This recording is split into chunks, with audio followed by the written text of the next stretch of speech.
How's it going, everyone? I am Dylan. This is All You Can Board, and this game here is Goblin Vaults. And this is the next game in the role player universe of games that we've seen. Everything that started with the original role player and has encompassed role player adventures and cartographers and lockup, and I'm sure there's other ones I'm forgetting. This is the newest one. It's from Thunderworks Games, and I'm going to be telling you all about it and giving you all my thoughts on what I think of this little card game that is deceptively small because there's actually a decent amount of meat on the bones here. So Goblin Vaults is a bidding game that also has some hand management aspects, as well as managing what is called your vault. And your vault is going to be these 4 columns that are right in front of you, and depending on how you position the cards that you acquire through the bidding process in your vault, in the different horizontal lines and in these columns, these chambers and everything, you're gonna score differently. You're gonna have end-game objectives that are different every game that you're trying to meet, as well as some scoring conditions that are always present in every single game of Goblin Vaults that you'll have to be keeping in mind. It's a very surprisingly thinky game in terms of all the different ways you're gonna be scoring. So there's a lot to consider and there's a lot to talk about. So let's jump right in. I'll give you all my thoughts on Goblin Vaults.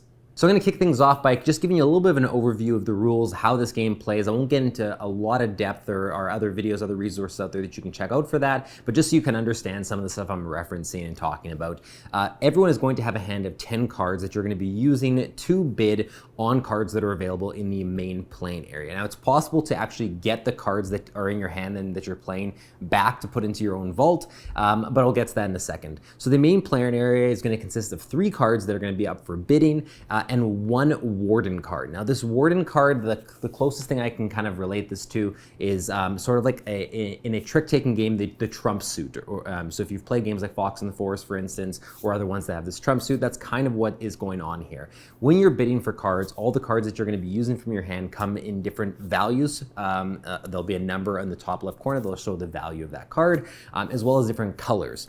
Whatever color is in the warden card is going to essentially have a higher strength no matter what the number is than any other color. So for instance, if a yellow card was the warden card and I had a yellow 1, my yellow 1 would beat a red 9 because it is the warden suit, so it is now trumping everything else that's in play there. So that's where the warden card comes into play. We'll be changing the warden card as we go through each round, but that's going to specifically come up for the bidding process.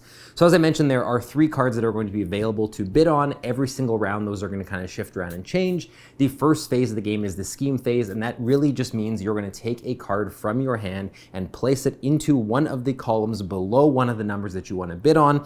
Add your little player marker onto that card so that you can indicate that that is your bid, and then it's going to pass to the next player to do their scheme phase, and everyone's going to be placing their bids until you resolve all the bids. There is one key thing to keep in mind, and that is that you can trigger something called a warden action. So all the cards in the game are going to have these faction symbols at the top of the card. If the card that you use to bid matches the faction symbol that's on your actual player piece, so it's your player symbol, you can now trigger a warden action. And this is essentially a bonus action that you only get if you have that symbol matched up. And you can choose between 2 things to do with your warden action. One is move, which this will make a little bit more sense as we get to talking about your vault, but essentially you can start to reposition cards in your vault. Normally they're just locked in, so if you've placed a card somewhere and you realize, oh shoot, that's gonna work against me for the scoring condition, or now in hindsight I wish I could have moved this here, this is your opportunity. You can use this warden action to move, and you can reposition cards, or a single card, into a different spot in your vault, into a different column, into a different horizontal line to potentially score better. The other thing you can do is draw, and what you'll do there is you'll take 1 card from your existing hand, put it face down at the bottom of the draw deck, and then you'll draw a new card to replace from the top of the deck. So if there's a card in your hand that you don't have a use for, you want to kind of refresh your hand, this is your opportunity to do that. Again, these are the 2 possibilities of the warden action. You don't get to do both. You'll choose one of them, and you only trigger that if the bidding card that you're playing matches the symbol at the top, on your personal player icon. So one important thing to note during this scheme phase is you don't always have to make a bid that's going to win you that card that's in that column. You can do something called underbidding, and that is you'll purposely play a card that is lower than the current bids that are out there, so you are essentially not trying to vie to win that card that is available. If you do that, there is one penalty you have to do, which is taking one of your gear tokens from your personal supply, and you have to add that to the winning bid in that column. You're essentially paying for the right to underbid. Now, why would you underbid then? Well, if you underbid, instead of taking the card, trying to win the card that is available in the market and that you've other people are adding cards to bid for, you will actually get the card that you played, the card that you bid with. So this is you can have situations where you specifically have cards in your hand that would work great in your vault to score, and you have to find a way to underbid with them to be able to get those cards back. But depending on where you are in turn order, it's possible that you could play a card thinking, oh, this will probably end up being a lower bid and I'll be outbid on this.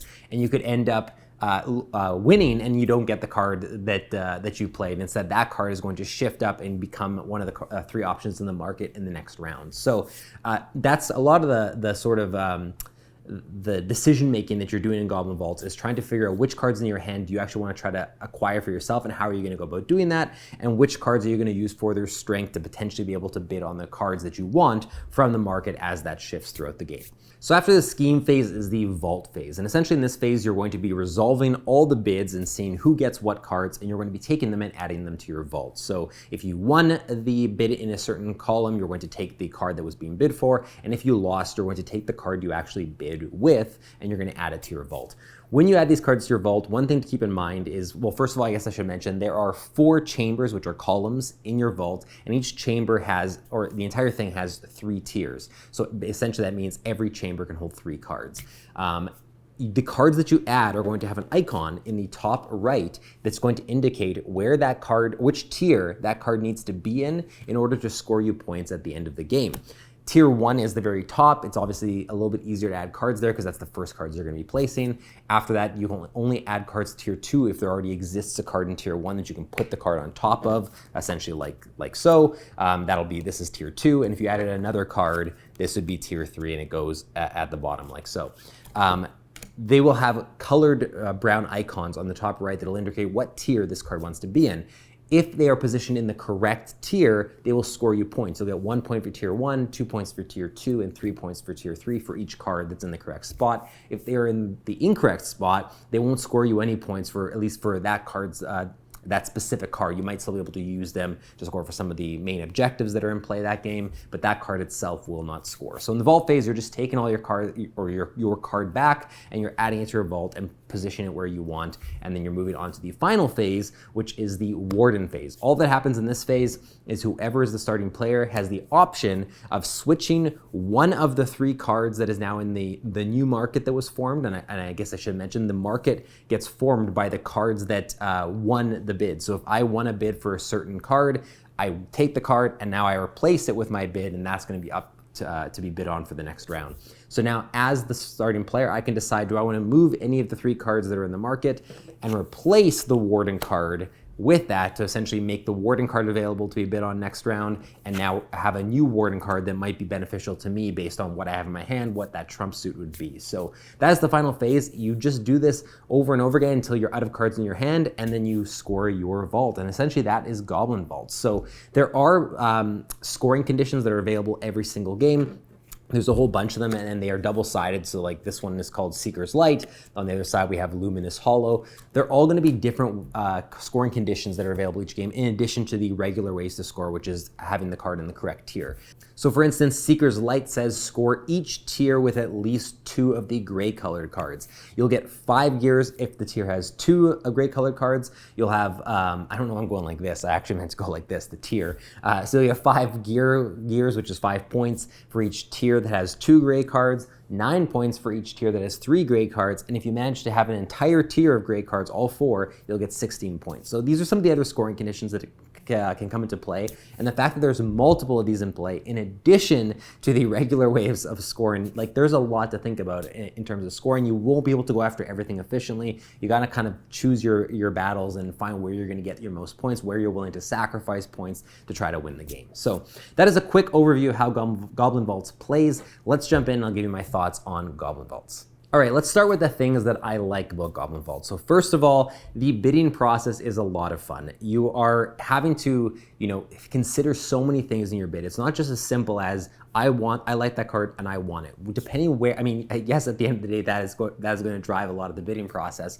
But depending where you are in turn order, if you're the first one to bid, obviously now there's more opportunities for you to be outbid. You might want to be bidding stronger off the start if you really want that. But you also have to keep in mind that the card you're bidding with, is that card going to be bad for you in your vault? Because if you do get outbid, that's the card you get in your vault. You have to kind of have this backup plan of, yes, I want that card and I'm bidding with this, but if I don't get that card, the card that I'm bidding with is also going to be able to go somewhere in my vault, or is that the case? Because if not, you might end up in a situation you don't want to be in, or playing a card you don't want to play into your vault, and so forth. So that's a really interesting decision, and then being able to potentially just purposely underbid. But depending again where you are in turn order, if I'm first and I know I have a card in my hand that I want, I don't want anything out there, how confident am I that I'm going to underbid? Because I could play a card to a column and no one else could go into that column. Perhaps everyone ignores that card, goes to the other ones, and even though I did have a low bid, I'm the only bid, and so I'm not the underbidder, and I can't take the card I played. So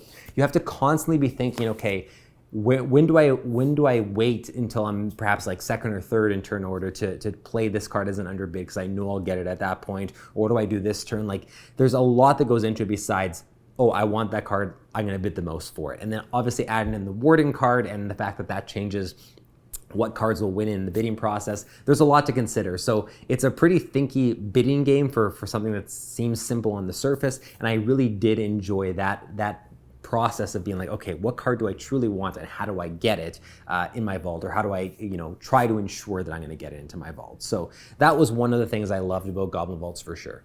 Second one is all the different ways you can score. I'm a huge fan in games of there being multiple avenues, multiple ways to score, so that it doesn't seem like every game you play, it's like, yeah, I'm just trying to position these cards in my vault.